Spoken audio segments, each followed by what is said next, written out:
Could you open up Gmail over here? Let's see if I can. I can squeeze this screen a little bit. Excuse me? Will it be on the bottom here? No. It's Safari. Do I have to go to Safari? Yeah, there is Safari. And there might, yeah, there's a Gmail tab open. Oh, look at that. All right, what am I doing? Nothing yet. We're waiting for it to upload. Is there any way to conveniently shift the camera view just a hair? Because there's a lot of glare coming from the open door there. Yes.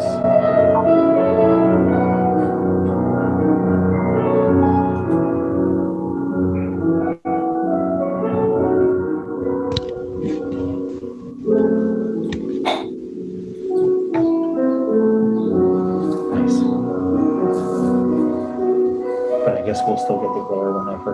Yes, but I still don't have the. You're a wonderful person. I'm not going to join this for the music.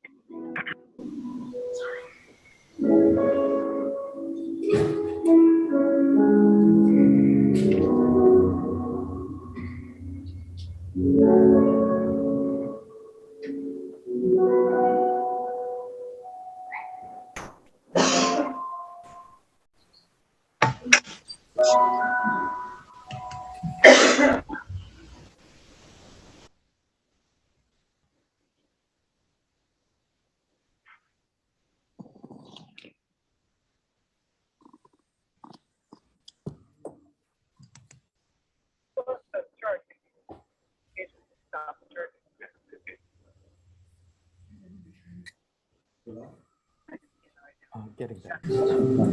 Otherwise, I just say let it go. All right, and then I haven't heard back from my teacher about her Okay, I need you to get into the email I just sent. Bill. Sorry. The email I just sent. I'll get into the email. I didn't hear what you said. The Gmail I just sent you. There goes Alex. And not all, almost looks like, I don't know if I can make it louder. No. Now I can hear it, but I can't see it. Okay. Anthem final. Go ahead and There you are. Don't forget to smile when you hand the camera. Who's That's you, that's Bill. who's playing? Bill's somebody, their piano player. He's a good friend of theirs, that's always been. I can't see it or turn it louder, I don't want to mess it up. You're downloading. These are people participating. No, he's on People who are on Zoom and kind of but you hear the voices But that no, talk fine. with their microphone or something. You automatically You would think that, so you should that isn't just people in the. Linda in there. No, because you were saying, I can see it, but I can't hear it. Oh, these are. Maybe they hear us. It doesn't know how. We gotta shut up. Okay. Okay. Now we have to share it. I do what I was looking at. I also need you to get. Can everybody please mute yourselves? Okay. We have to mute ourselves. Let me see. Do it.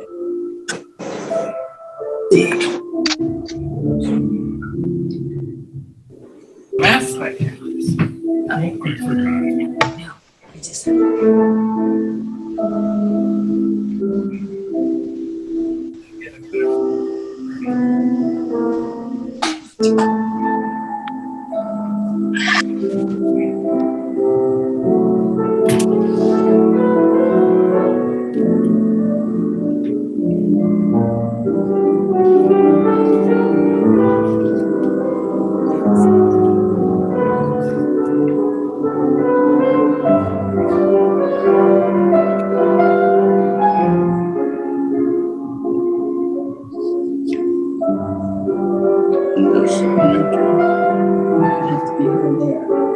but I'm pleased.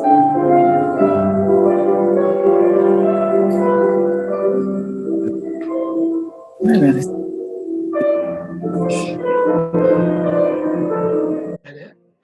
Yeah, I had it up there. I put down. Oh shoot! Now I lost our picture. Please mute yourself, please. we should be on. Oh wow! Look at all this. These are people that are in.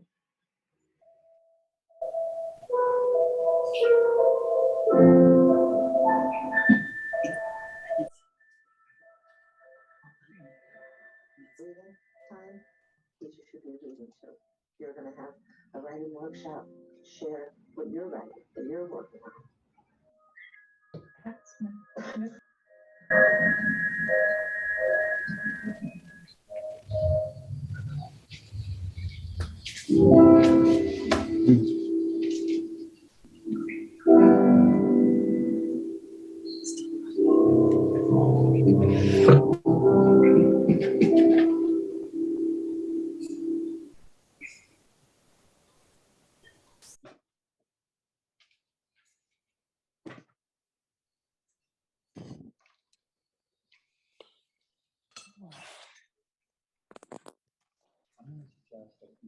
Dog eating.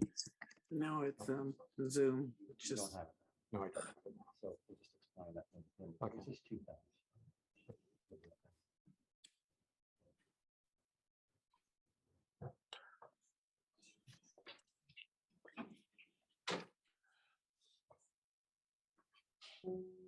Marilyn, the meeting is starting.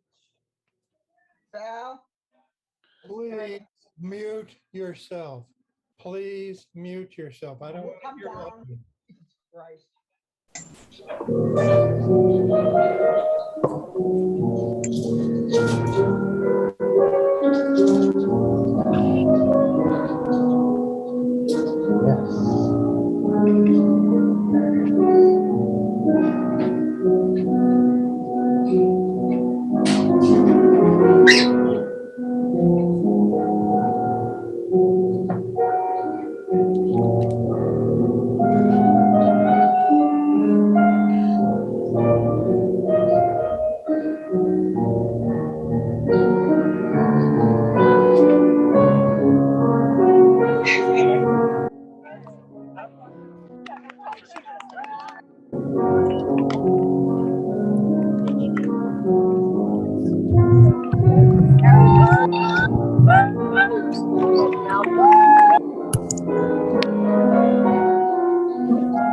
It says with the stroller. Yeah. You like them? Let's make sure that you're muted.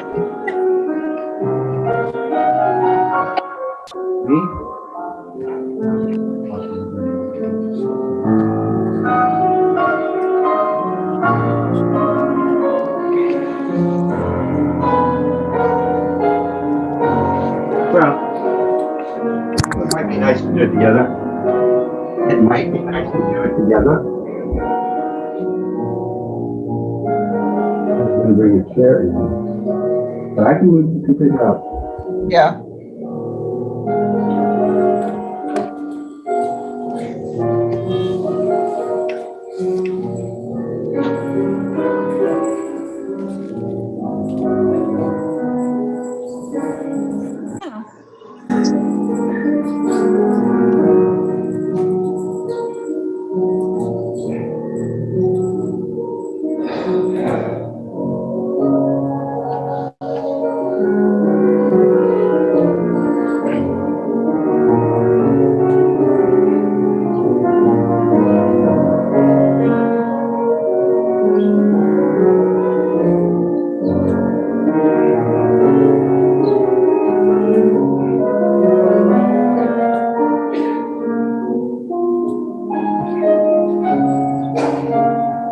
Can you get the master mute on? Excuse me? Apparently people are talking on Zoom. Yeah, I killed it.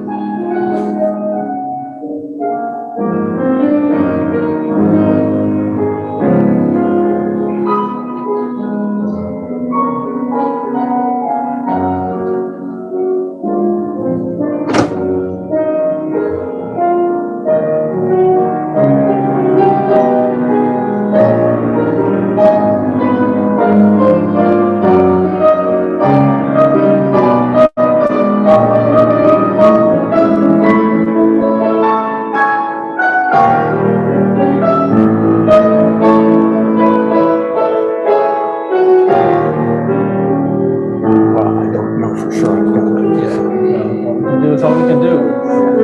I haven't been able to test it. Yeah. Oh, stupid. Yeah. Just hit enter.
I'm Susie Pawelek, and I'm super of this congregation as it seems to be. I want to welcome you all today. It is a privilege to be to welcome you to the service, honoring the life of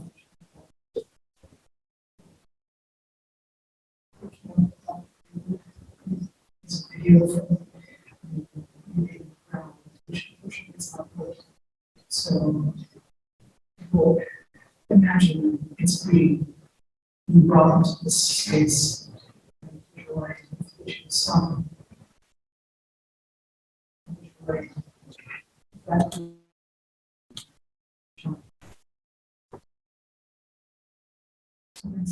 of you for your presence here today. We gather this morning as one community bound together by loss and united by gratitude to be among those whose lives John touched. At every memorial service, I make a practice of sharing some important things about grief. First of all, there's no single way to grieve, nor is there a right or wrong way to grieve. It may show up as sadness, regret, anger, despair, perhaps many of these things at once. It doesn't follow a tidy pattern or a nice little graph. We may get overtaken by tears or shut down by numbness. We may find ourselves wanting to share a story with a loved one and then have the sudden shock of realizing that we can't. Grief ebbs and flows, and each of us must find our own way through. Grief asks of us something that seems contradictory: to let go of the person who has died while holding on to all that they have meant to us. Our openness to the caring we shared may look a lot like the hole they've left in our lives. We also need to know that when we lose someone we love, it brings back every other loss we've suffered, like the wires inside a piano resonating to a drum bass. Though each of us needs time to grieve alone, we also need to return to our communities of friends and family.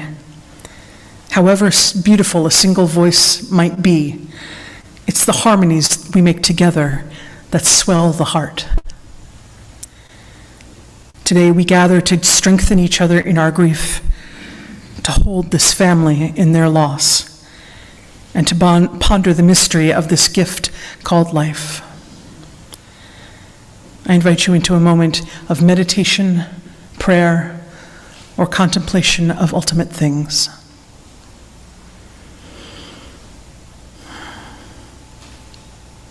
Spirit of love and compassion, come. Be with us as we celebrate the life of John Pawelek. Hold in your tender embrace those who have gathered today in person or virtually, as well as those who could not be present. Offer them warm comfort and protect the spark of hope that in its own time will once again burn brightly. Blessed be.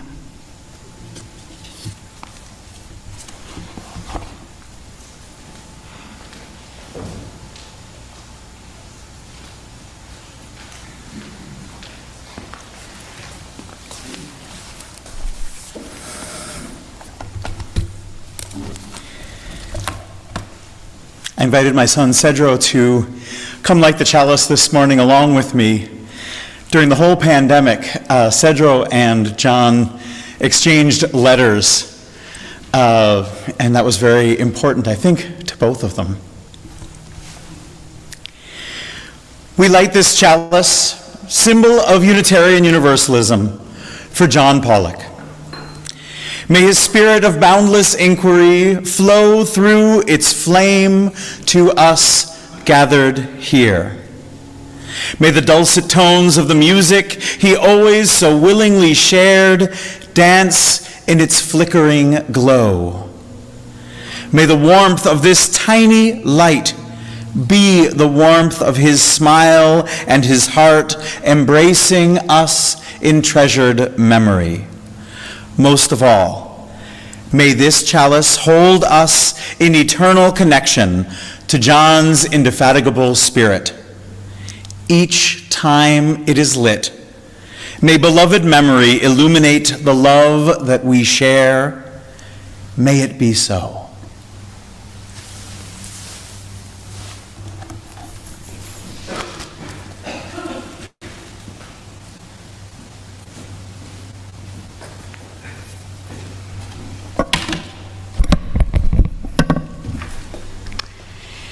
If We Do Not Venture Out, by Marnie Harmony.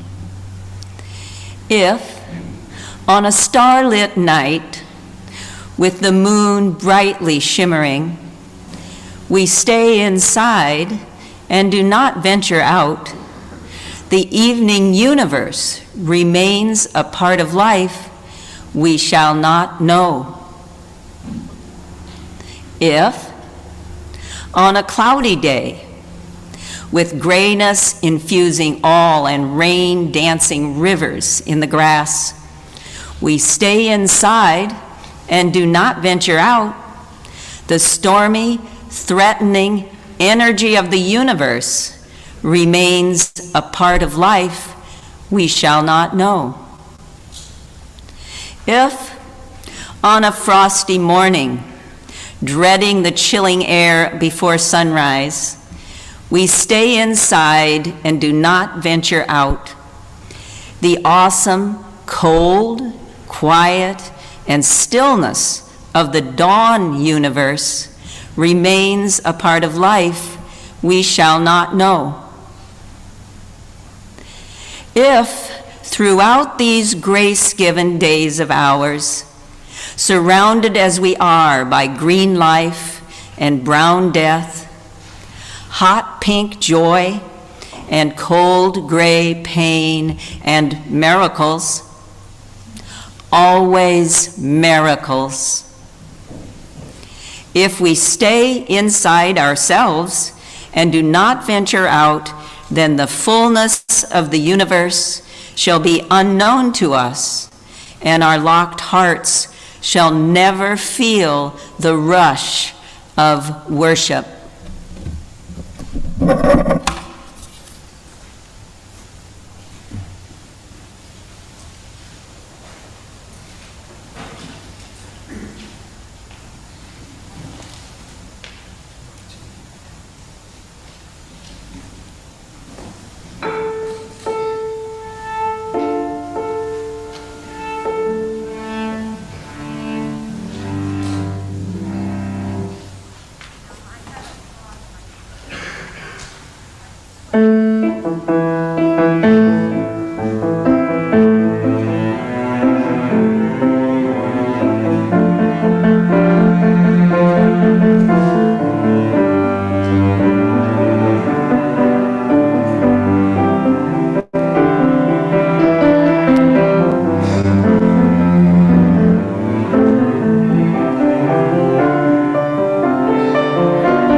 Let me start by saying my brother Nate wrote that piece. It's part of a suite of pieces he wrote for Dad to play, to keep his mind active in his twilight years. I experienced it here as a kind of eulogy, a beautiful eulogy, and those of you who knew Dad know how much that music captured his spirit. Thank you for being here. We're not doing memorial services as we are accustomed to during the pandemic, so we've had to wait, and I know a lot of you have had to wait, not only for this memorial service, but for others. So thank you for your patience, but thank you for being here for our family. We deeply appreciate it, and thanks so much to Reverend Linda Susan and Joni and Jamie and Rob and Bill and all the staff who've been helping out.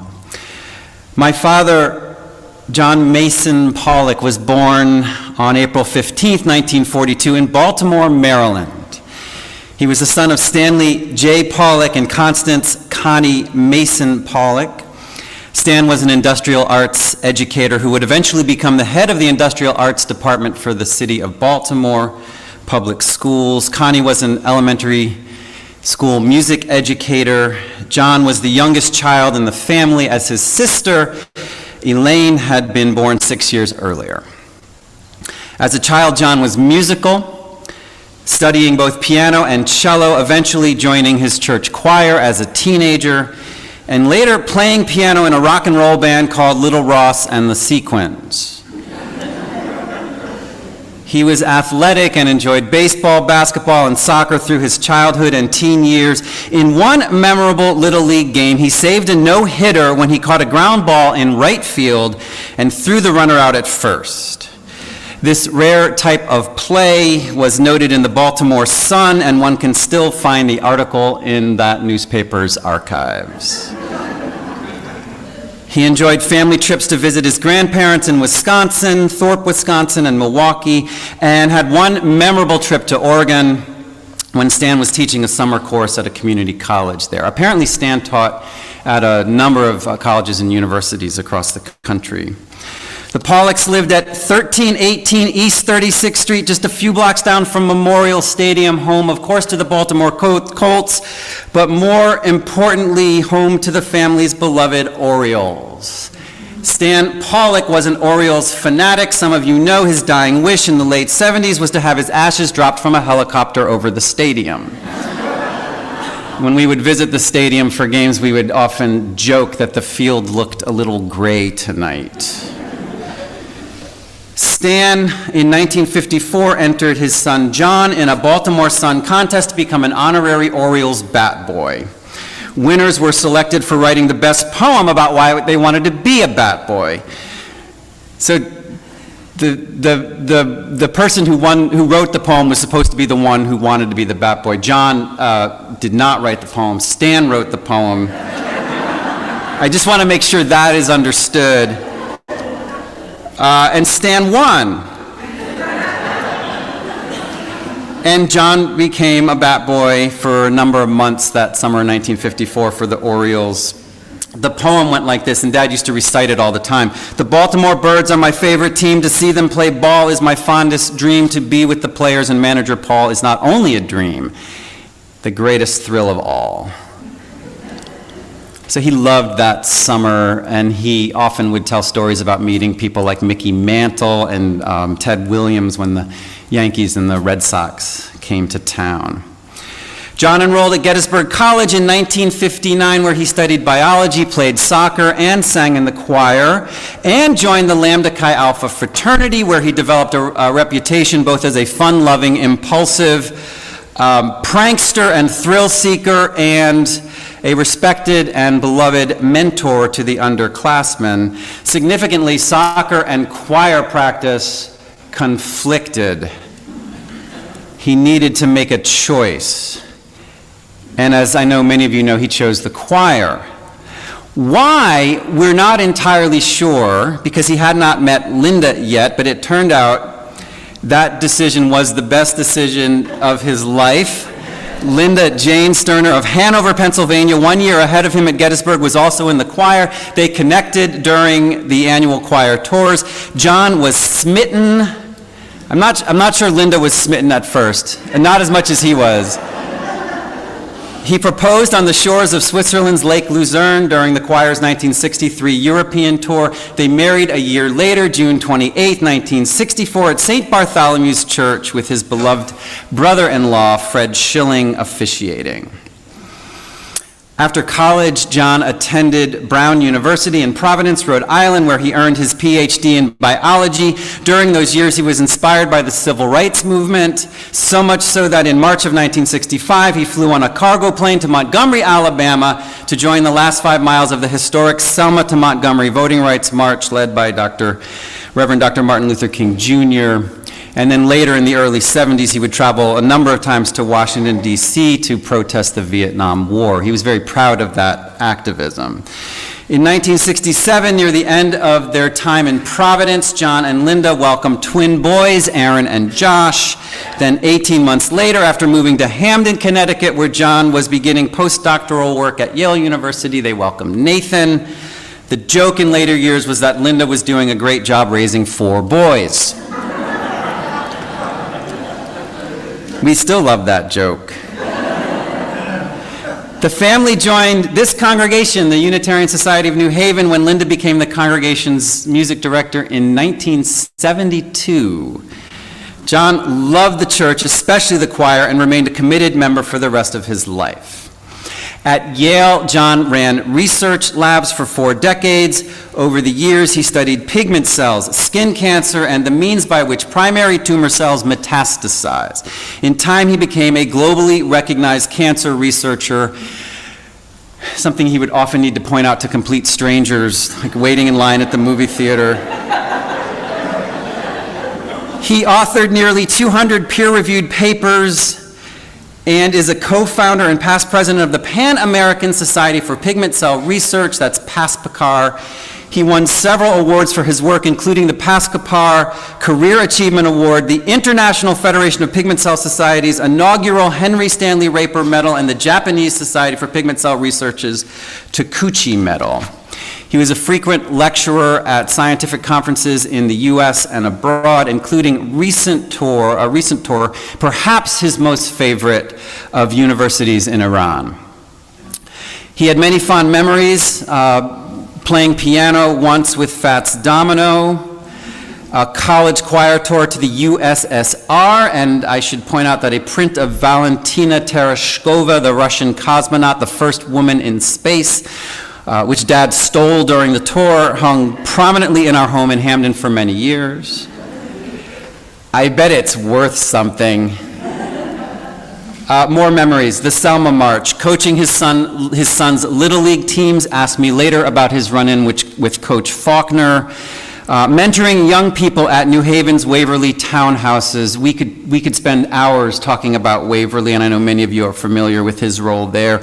Singing in the New Haven Chorale, a 1984 trip to Poland during which he met Lech Wałęsa, lighting fireworks anytime, anywhere, after-hours piano jams at pigment cell conferences, overcoming his addiction to alcohol, playing his antique cello, and watching his beloved Orioles and Yukon Husky basketball. Again, he loved his church, this church, where he sang in the choir, acted in plays and musicals, and taught Sunday school. He died of a heart attack on Memorial Day. It was unexpected. It was and continues to be shocking. It was not the peaceful death that any of us hopes to have, surrounded by family and friends, lovingly saying goodbye. But Dad, at least in hindsight, would probably say it's for the best.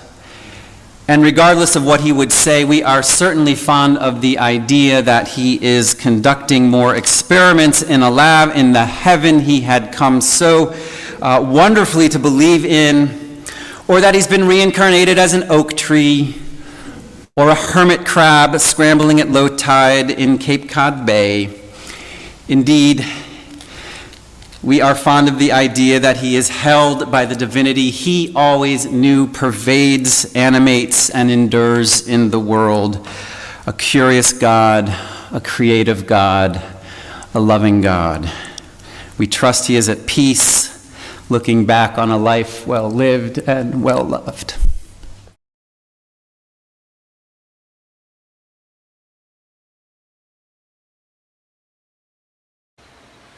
Hi, everybody. My name is Greg LaBerge. I worked with John Pawelek for over 12 years on a pretty significant cancer genetics metastatic cancer project. I want to say a few words about John here in beautiful Gateway, Colorado, which is down near Grand Junction. And this is kind of modeled after when John gave his sermon for the church. Talking about, I think he read a poem out in nature, so I wanted to kind of recreate that feel for today. But John and I worked on a project that was very unique patient group who had bone marrow transplants, and so their DNA coming from their immune system was different than the DNA from them. And that allowed us over 12 years ago to really put together a very unique model system for studying cancer. And we've published, I don't know, 5 or 6 papers since then, with our latest being in Cancer Genetics, which really is a seminal work of John's vision of cancer cell fusion. So in the beginning, it wasn't a very popular hypothesis, but it's caught on, and it's really starting to take off. And my commitment is to keep that going in John's memory as we move forward. Well, one of the things I wanted to say to everybody today is how wonderfully talented John was as a scientist. Really, sometimes I felt like his father sometimes, just trying to keep him on track. He was really a 19 or a 20-year-old in his mind sometimes, which I think we all aspired to. I think John really has inspired us to think creatively and to think outside of the norms or the dogma. So I would say he was anti-dogmatic when it came to science. A real mentor and a good friend, and he will be missed, but we will continue to foster the cell fusion theory in cancer, to keep testing that hypothesis, and to keep really pushing cancer genetics and metastatic cancer research forward in John's name. A couple of things that I wanted to mention on a spiritual level is he and I spoke a lot about the afterlife. I had a couple near-death experiences in my life, and so we were pretty in tune spiritually, and we had a lot of discussions about faith. My arm's getting pulled by my dog here. So really John's focus on faith and on the afterlife was really present in the last 2 to 3 years of his life. We had long discussions on the phone about that. And I just want everyone to know, and if you don't already know, I think he was really at peace spiritually with his study through your church. But also personally, just in his science and in his everyday manifestation. So I think that he and I got along very well that way.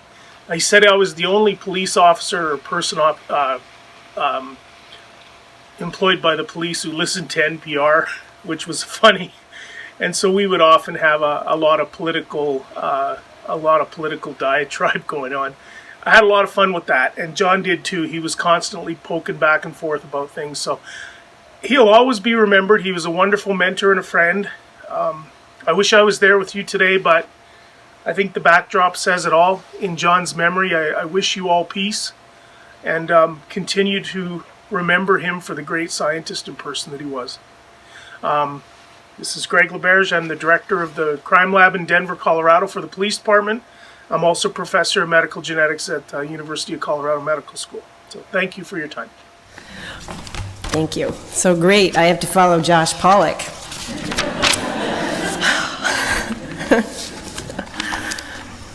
It's hard to imagine such a lively, passionate, large being is no longer here. I feel like there's been a shifting of the tectonic plates. A giant John Pawelek-sized void has happened here, which means there must be a colossal John Pawelek expansion somewhere else. So, not gone. I prefer to think of him as elsewhere. Being a scientist, generally in awe of the universe and all of its mysteries, he found the idea of an afterlife or another dimension appealing and plausible. So I'm hoping he's there. I imagine him totally excited, frolicking, exclaiming, "I knew it!" And he'd probably like to share his experience with us if he could. So I keep watching for signs of him. I keep seeing white butterflies, or maybe moths, flitting about with excited energy, and I think, is that you, John Pawelek? Or I've seen a great blue heron in East Rock, and I think, aha, the perfect embodiment of John Pawelek in nature, you know? That giant bird that manages to be at once majestic and ridiculous. And their call is so loud. He never did learn to use his indoor voice. We were good friends. We were partners in crime. He drove me crazy. But most of the time I was up to the challenge of facing his strong will, his strong opinions. I'm sure many of you have witnessed John Pawelek and I going head to head, battling out some decision or arguing about an idea having to do with a project or a play we were working on. It was very strange. Because of John Pawelek, I became co-director of Turnpike Players Productions with him. He was a fierce advocate and supporter and saw abilities in me that I didn't know I had. And when he was your ally, that support and enthusiasm never wavered. I'm sure many of you have had that experience of rock-solid support from John Pawelek. When he was in your corner, you were good to go. You felt validated. He was an incredibly creative and energetic person. We did all sorts of projects together here at USNH, from teaching RE to co-chairing Love Fest to working on Moth Radio Hour productions, and of course plays and musicals. John Pawelek was pure activation energy. He launched and propelled so many creative endeavors, and I can only speak to the 14 or so years that I knew him. I can only imagine how he was in the first 65 years of his life. It boggles the mind. I remember doing shows with him. He enjoyed rehearsals raucously, laughing as if he were seeing a scene for the first time, even though we had rehearsed it a zillion times. He loved discovering everyone's talents and thoroughly enjoyed all their contributions. He would cry during musical numbers and tender scenes, clapping at the end, saying, "Wonderful, just wonderful," or "I'm crying right now." Sometimes he'd say that in the middle of scenes and I'd have to shush him. I'm sure you've all had to shush John Pawelek a few times in your life. I remember the Diet Coke that he carefully placed under his chair during rehearsals and watched it get kicked over as he jumped up in excitement about something or other. I cleaned up so many spilled Diet Cokes that it was almost funny, almost. Linda was usually music director, but she and I had another job. That was PR for John Pawelek.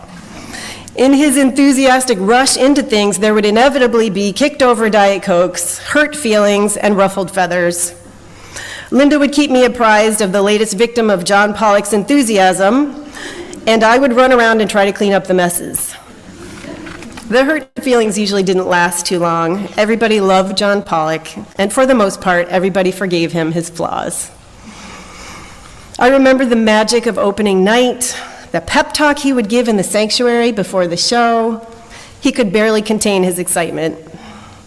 There was such love and camaraderie among the cast and crew, such a warm community. John Pawelek had a huge part in creating that. He loved all of it. He was a force of nature.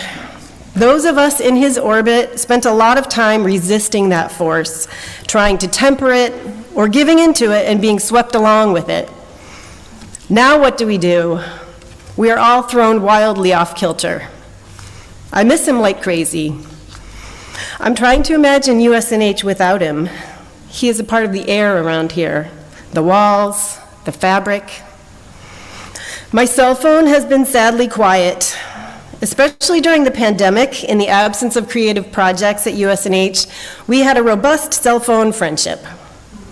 Over the years, we've developed a texting language that seemed quite intuitive, but I have since learned that some of our shorthand is truly weird.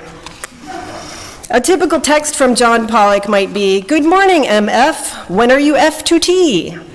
Free to talk." What does MF stand for, you might ask? My friend, of course.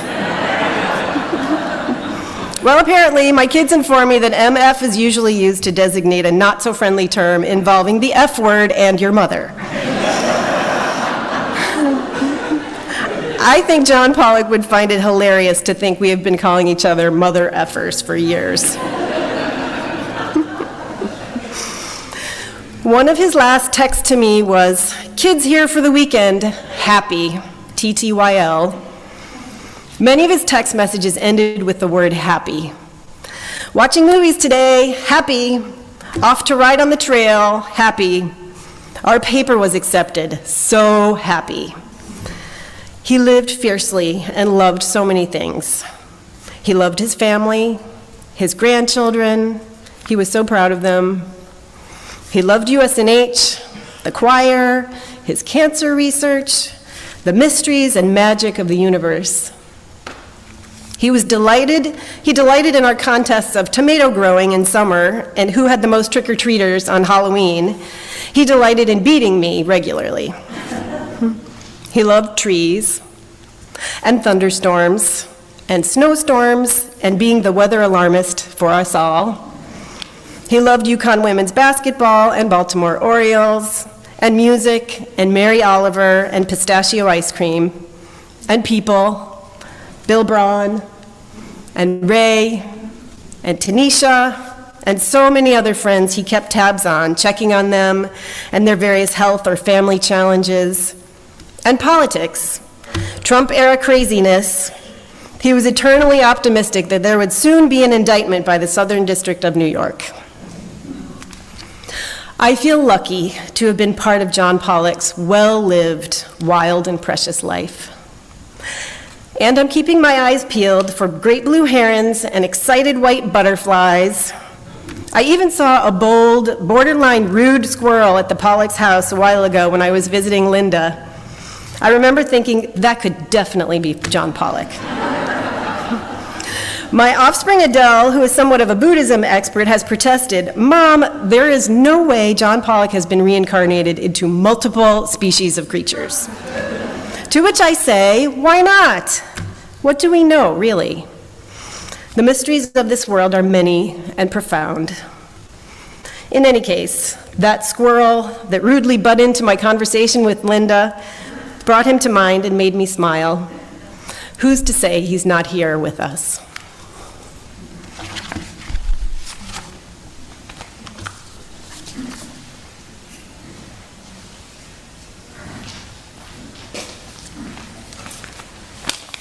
This is how it goes up. Nope, that's down. Good. Stop. You can tell which one of us is the minister and which one isn't. All right, we're going to put that there for now. Thank you, Joni. I'm glad you talked about happy, ending all those emails or texts with happy, because really there was only one person in the world that he didn't like, and that person used to end all his tweets with sad. A little higher. Okay. I'm Aaron. Thank you all once again for joining us today. We are grateful for your presence and support on our walk down this long road of mourning our father, husband, and grandfather. And by your presence here, we are reminded that John was also a colleague, a fellow church member, a singer, a cellist, an actor and director, a scientist, a philosopher, a tree hugger, a neighbor, and most importantly, a friend. I think between myself, Nate, and Mason, you're going to hear a little bit more of the warts. Joni did a pretty good job with some of the warts.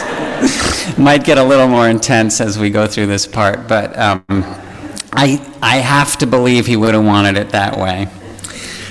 So he was all those things, but he was also a complex, often contradictory, idiosyncratic, and sometimes confusing person. I want you to consider this story. When we were in high school and our cousins Lynn and Deborah had moved to Baltimore to be with John's mom, our grandmother Connie, we would visit at the holidays. And one time Lynn and Deb introduced us to the game Scruples. If you don't know the game, one person, I think this is how it goes. One person is the card reader, and they have to read from a set of situation cards about a morally challenging scenario. The others have to say how they would respond to the scenario by placing either a yes, no, or maybe card face down in front of them. You can only place one, and then the person who is the reader has to guess which card each of the others would have played. And if they guess properly, they win, and if they guess wrong, then you, as the person putting down that card, would win. We weren't sitting around a table, we were sitting in a larger circle in the living room, so it wasn't easy to see what each person was doing. Come to find out, John had been placing all three cards down at the same time, then just picking whichever one the card reader hadn't picked. So he was cheating at a game called Scruples. So one of the girls had noticed and called him out on it, at which point he threw the cards in the air and denied everything. And to this day, they don't really remember it, but I don't think I have laughed so hard at anything. I think it may have been the funniest thing I'd ever witnessed in person to that point. Him getting caught cheating and then just completely denying it with the flair you are all familiar with. I think it illustrates him to a T back then, and it also shows why it was hard for us to know who he was exactly. He was a man of principles, deeply concerned with issues of social justice, as you've heard, perpetually on a 50-year mission to solve cancer, and he didn't think the rules applied to him. So he would break them whenever they didn't serve his purpose. It's what made him successful, but we, the sons and the wife, often found it painfully embarrassing. So I want to figure it out. Was he principled or not? But again, and you already know the answer, it's more complicated than that. He was principled and unprincipled at the same time. So, you've heard about the Orioles. Didn't he have the biggest, warmest, engaging personality? Wasn't he larger than life? Completely comfortable with himself, uninhibited, charismatic. Didn't he just love life and everybody in it, except for one person? Growing up, I think we were all enthralled by him, completely convinced that his worldview was the worldview. And why not? He'd come into our classrooms with lab animals and other interesting things and do demonstrations and experiments with the kids. After he died, our Facebook pages lit up with comments from elementary school friends who referenced those visits and mentioned several things he had said that had stuck with some of them their entire lives. It also lit up with comments from our church youth group friends. I think we were right on the cusp of LRY turning into YRUU. But they had, so many of them had spent their difficult teenage years with him as their youth advisor, indicating how much his mentorship had meant to them in their transition to adulthood. John would not usually ask for help from us. If he had a problem, he would figure it out on his own and then tell us exactly how he did it. Take his final illness. And you've heard that it was a heart attack, and certainly it was that, but in true John fashion, it was a little more complicated than that. It was a 10-week ordeal. In describing that first night of acute pain, he told us he was so sick he thought he was dying. He explained how he was repeating over and over to himself in the ambulance, "I believe in an afterlife. I believe in an afterlife. I believe in an afterlife." But in the same breath, the next day, explaining it, he told us how he had convinced the emergency room doctor not only to let him go before he was ready, but also to offer a contraindicated treatment. He insisted he was fine, that he didn't need the hospital, and that he was getting better. He didn't seem to want our input or our concern. "I'm fine."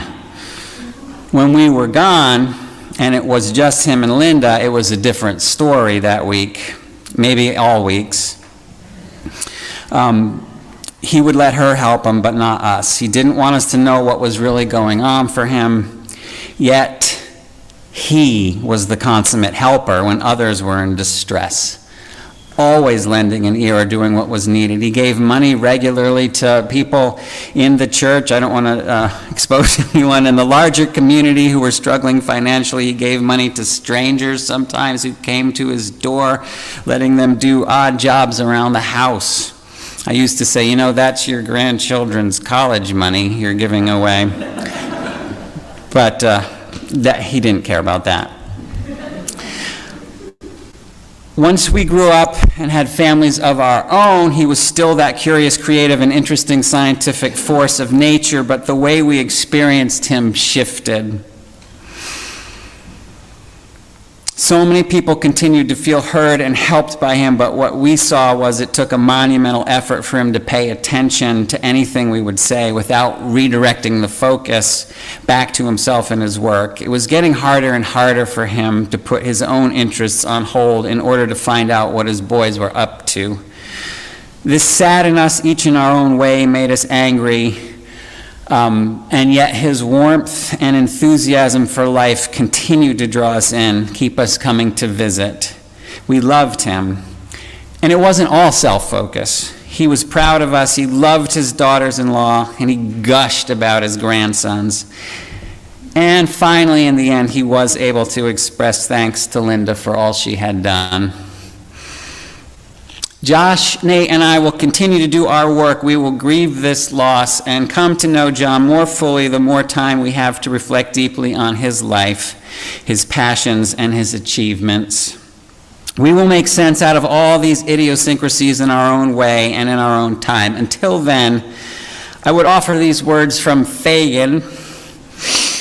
You know who he is, the chief thief in Dickens' Oliver Twist. Probably before many people's time here, John once played Fagin in the Turnpike Players production of Oliver Twist. I remember they wanted him to grow a beard to look more sinister, but his face just wouldn't oblige. He sings, "Cheerio, but be back soon. I don't know, somehow I'll miss you. I love you, that's why I say cheerio, not goodbye."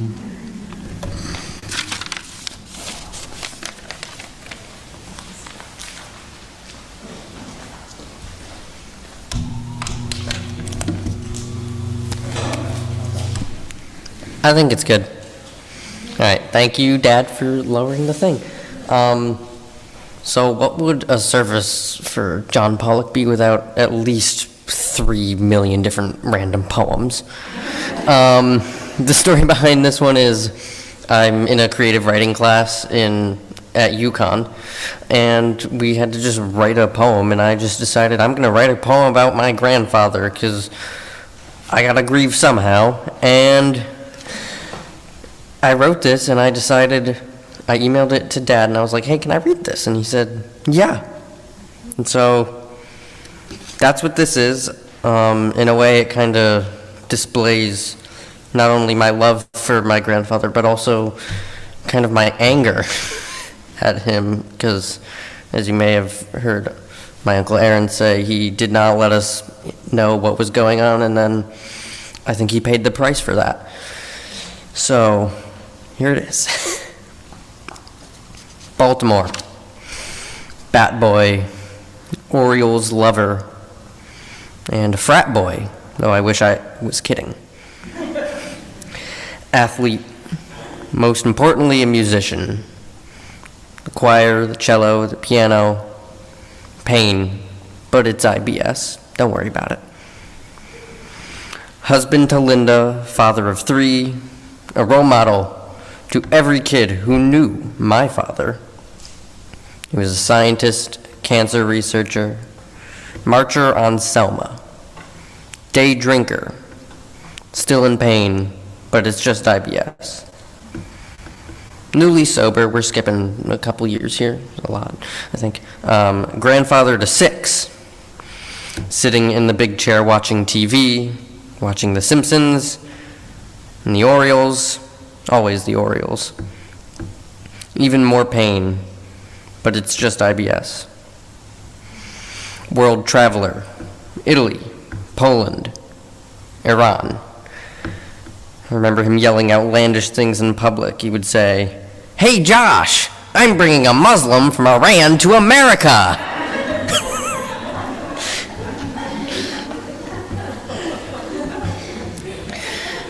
As always, in pain, but it's just IBS. The random poems, the random songs, the random books he asked us to read, the 24-pound turkey at Thanksgiving when there were only 12 people eating. The absolute obsession with that orange baby who lived in the White House. Pandemic, stay at home, weekly Zoom calls with the family, and absolute elation when Orange Baby lost. And he won't shut up about Orange Baby. He's out of the White House and he won't shut up about him. And he's still in pain, but it's just IBS. The vaccine. A baseball game. And he won't stop using the porta potty. This is the last time I ever see him. And he's in pain, but it's IBS. In pain, but it's IBS. But it's not IBS. It's not IBS. Oh my God, what are you doing? It's not IBS. Stay in the hospital. It's not IBS. I'm feeling much better. It's just IBS. Oh my God, it's not IBS. Ashes.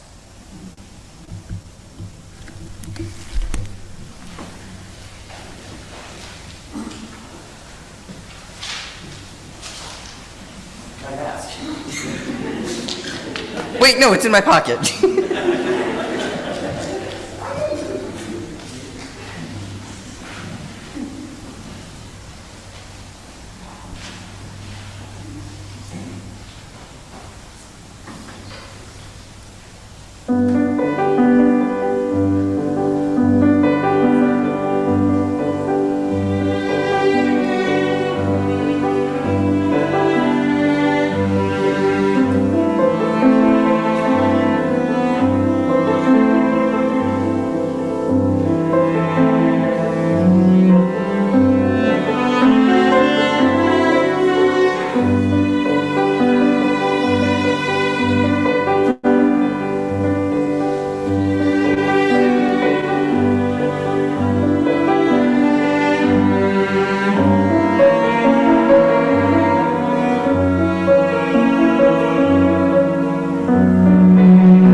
Yeah.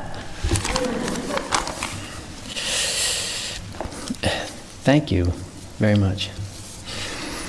So, I'm the youngest son, Nathan. So John Pawelek reminded us about an astonishing reality. We are composed of aggregates of cells, trillions, functioning cooperatively to give us mysterious life and consciousness. Some aggregates of cells make lasting impressions in the world, like my dad.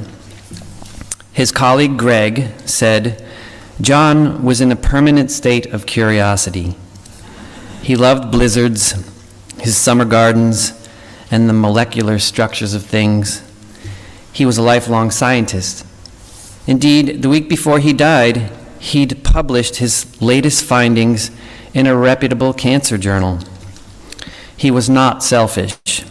He continuously welcomed others. Richard, Dad's supervisor at Yale, said, John was a committed mentor of numerous acolytes. Those acolytes came from Israel, Poland, India, and they actually sometimes lived with us for a little while. He encouraged young people too. Dr. Braverman, his colleague, said, John was instrumental in conveying the joyous spirit of investigation to my daughter, Paula, when she worked in his lab as a high schooler. His career began at Yale in 1971, where he early made his mark. Gene, his colleague, said, his discovery of dopachrome tautomerase challenged the long-held belief that the only site of regulation in the melanin biosynthetic pathway was its initial step.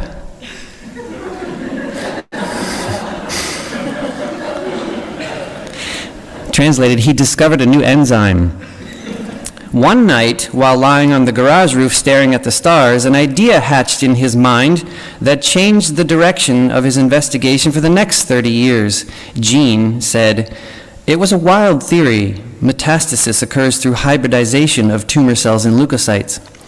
Cancer merging with white blood cells. Impossible. Yet with that final publication, he believed he had finally proven his garage roof hatched theory. While we may not comprehend his scientific mind, we can appreciate how he pursued his ideas. My mom once said, he's impulsive, which has its pluses. He was excited about everything and often ignored accepted standards of investigatory practice and basic decorum. Gene said, in his laboratory, he created a lively and jovial atmosphere, never allowing dogma to stand in his way. That's John Pawelek. He often probed too deeply, especially when younger. His sister-in-law, Marlene, said, he was a bit overwhelming at times, but we occasionally needed that stimulation to zip up our lives. I am my father's son, more than my brother's, and my personal mantra is a nuanced, never allow dogma to stand in the way. Many of my traits, I'm afraid, are his. My grandson, my son AJ, said, Granddad was a man-child, and so are you. He liked to play to enliven dull moments. Anne, my neighbor friend, said, I relish the memories of dinners at your house and the fun afterwards when we ran around outside. Once, John scared the out of me when he dressed up in a sheet and jumped out from behind a tree in the dark. Leon, a former neighbor, said, I remember John riding to work on his motorcycle, eating an apple, whose core he threw into a passing garbage can. Victor, a neighbor's son, said, I was pitching to my dad in the backyard when John bounded over. He picked up a log from the woodpile saying, I'll pretend to be a batter. I won't swing. John couldn't resist, however, laying down a bunt, which he fouled into the neighbor's face, which had no catcher's mask, which sent him to the hospital. John Pawelek, who on one hand relentlessly pursued scientific truth and made mischief along the way, also was persistent in his pursuit of justice. He didn't protest much publicly, but he cared about people in need. Angela, my high school friend, said, "You know, in the past year, with the increase of violence directed toward Asians, John took the time to reach out and ask if we were okay." He empowered people. Anne Marie, my cousin, said, "At family gatherings, there was some expectation that I would join the women clearing tables and washing dishes while the men talked in the other room. I wanted to be in the other room. Uncle John recognized that. I always knew I could be myself around him.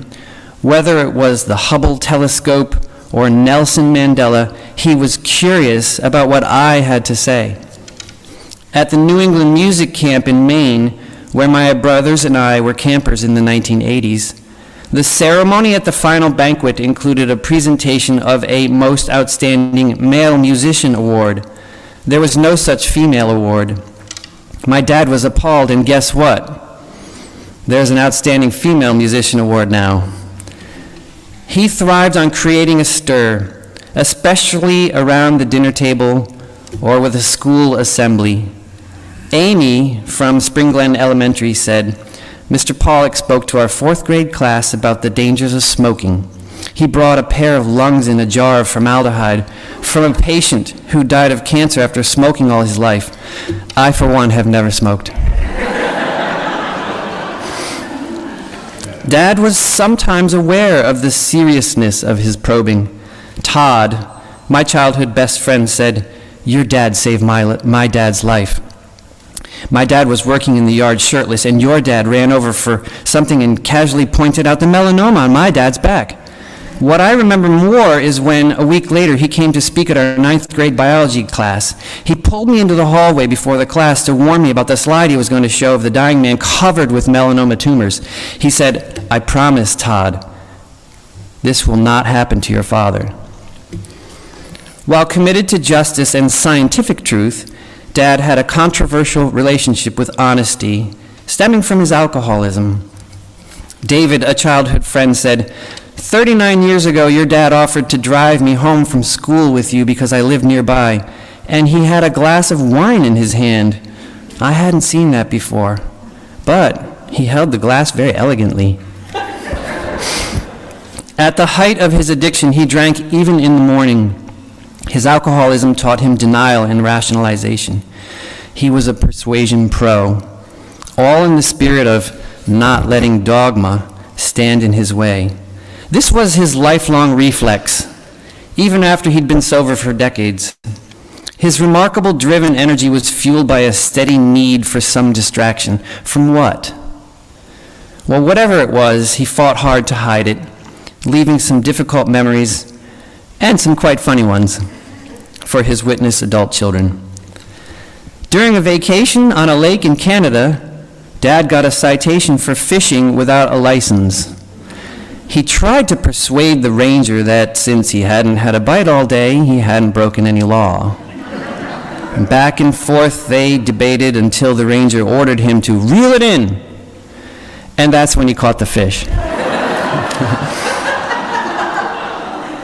I'm grateful for his denial of one truth. He persuaded my mom that it was not possible to get pregnant while breastfeeding the twins. That's how my aggregate of cells came to be. His demise ultimately was his denial. He went to the emergency room twice during the week before he died. Despite acute pancreatitis and the subsequent discovery of severe heart disease, he rationalized the peril. I feel great. He probably told all of you that too. We think he mustered the appearance of his typical jovial self, convincing the doctors that he was well enough to ride his bike. Persuaded by the pro, he was released twice, despite orders to admit him impatient. The third time, the undeniable truth declared itself. His aggregates of cells would no longer cooperate. He might have lived a good while longer. Indeed, the one in a perpetual state of curiosity denied the very scientific truths or results of his own labs. I am still confused about that. But I'm not confused about other things. John Mason Pawelek was a good man who may well have solved the cancer puzzle, his greatest contribution to the world. He loved his family and was proud of his wife. He showed sincere concern for all of us and cheered for our successes. And if we missed the mark, he heartened us and gave us courage and hope. He worried about the needy and helped as many as he could. Mostly he made us laugh. And we all loved him, that complicated, restless soul. I think Bill, his close friend, said it best recently. He was the biggest goofball in Connecticut.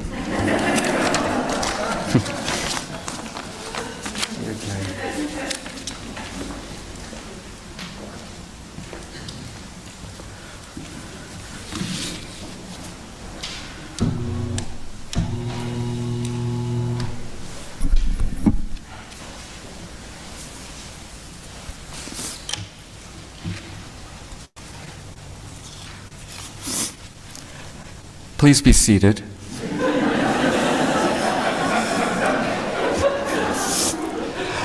That was John Pawelek's favorite kind of joke, utterly idiotic. Early Steve Martin. In conclusion, that's 2 jokes for John. There isn't any more. Actually, there's one more. You might want to pay attention. My name is William Braun, and I'm the Associate Director of Music for this congregation. Some people here call me the 4th Pawelek son, and the one big disappointment. Tough, but fair, I think.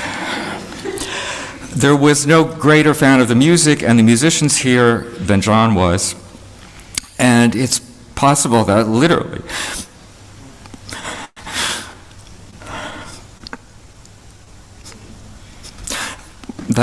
every musician who ever sang a solo here, or played in a service, or played a Sundays at 4 concert, would see John clomping over afterwards, sometimes knocking over the entire coffee urn, and he would say the same thing.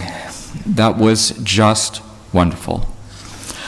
The very first Sunday I had the job here, 35 years and 3 weeks ago, it was pouring rain. And I ran out to my car afterward, and 30 seconds later, there's a pounding on the car window. That was John. He had no hat, he had no hood, he had no raincoat. He looked like he was standing in a car wash. He just wanted to be sure that I didn't leave before he told me how much he liked the music. I felt almost a little bad when I just drove off and didn't talk to him. John was a person of science and a person of facts, but he also believed just as much in the power of music and the power of theater, and he believed passionately in the afterlife. He saw no contradiction in being a person of science and someone who believed in the afterlife. Some of us have a stack of books at home, 9 or 10 inches high, I think Joni does, about the afterlife, given to us by John over the years. Every time he gave you one, often at Christmas, he said the same thing. He said, the afterlife is totally real, and this one proves it. As a musician, as a singer, as a cellist, John had perfect pitch. He was fascinated by the physiological aspect of perfect pitch, by the science of perfect pitch. He knew who in the USNH choir had perfect pitch, and he knew who in the New Haven chorale had perfect pitch. When he found out that I did, I started to get phone calls. This happened multiple times. This is not just one time. I would get home from work, and there would be a phone message. Hello, we're from the Yale School of Medicine, and we hear you have perfect pitch. We would like to strap you in an MRI machine and watch your brain while you listen to music. John Pawelek gave us your phone number.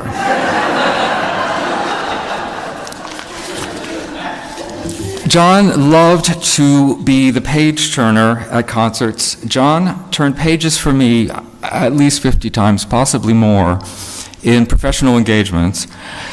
And if John hadn't turned pages for me in a month or so, he would just call me up. He'd say, "Hey, Billy boy, do you have any page turning gigs for me?" He called them page turning gigs. And I still have one Billy boy on my answering machine. John loved to tell the story, I'm sure some of you have heard this, of the time he turned pages for my doctoral recital at Yale.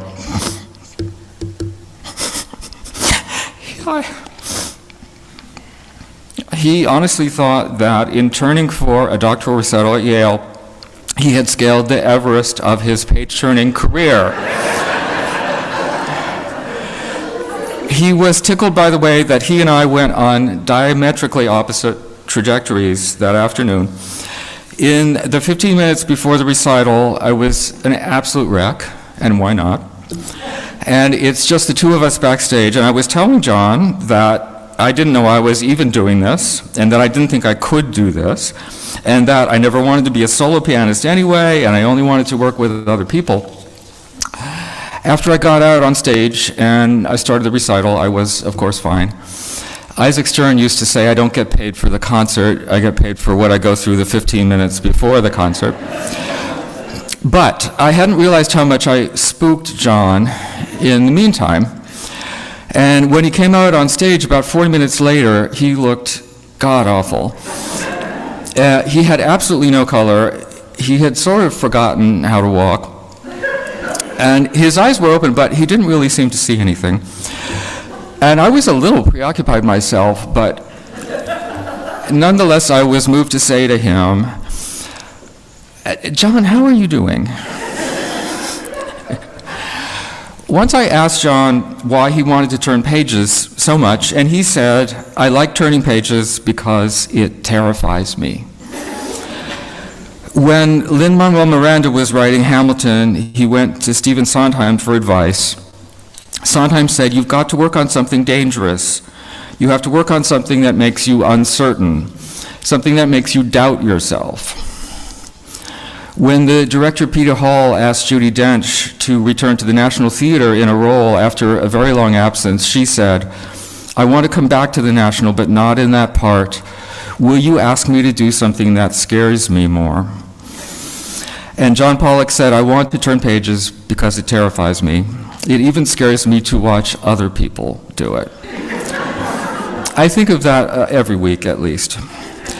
John as a musician and John as a scientist were fascinated by a medical condition called synesthesia. This is when two of your senses work at cross purposes. For musicians, the most common manifestation is that when you hear a pitch, when you hear a tone, you see a color.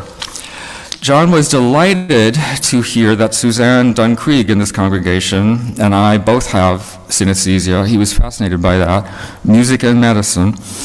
And when John heard this, he started to come down to the piano right here after services, often catching the microphone cord or the piano lamp around his ankles, once both. And he would say, "Hey, Billy boy, the piece you played for the offertory, what color was it?" So John, if you're watching this on Zoom, which means you're probably just turning in, E major is this color. John's scientific knowledge and his musical interests and his epic page-turning career would all come together when he turned pages for music by Olivier Messiaen. Messiaen was a composer with one of the most acute cases of synesthesia on record. He composed chords by stacking up individual pitches that caused him to see individual colors to form a more mixed, more blended shade, the way a painter mixes colors on a palette.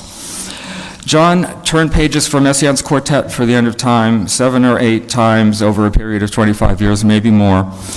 And every time he said, "Hey, Billy boy, I want you to play Messiaen at my memorial service."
What a legacy of laughter and music and curiosity John Pawelek leaves with each of us. What a life well lived, sometimes larger than life, sometimes larger than life could handle. But he remains with us in our hearts, in our living, in our memories, and what is remembered lives. Go, friends, with courage and with kindness, and live with that joy and that curiosity and that sense of laughter in all that you do. Amen, and blessed be.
Friends, once again, thank you so much for your presence here today, and I should do a shout out to the folks who are Zooming in. Thank you for your presence. We are going to process to the memorial garden and inter Dad's ashes. You're all welcome to join us, although I recognize logistically it may take a while for all of you to file out, but you're welcome to join us. I urge you to do your best to keep social distance in line.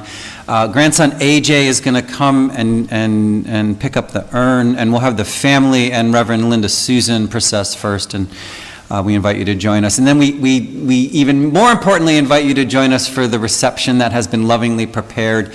Thanks to Joni for spearheading that, but I think there's a lot of people and choir members, and so a lot of other people who've helped out. Thank you for that as well. And the reception is out front, correct?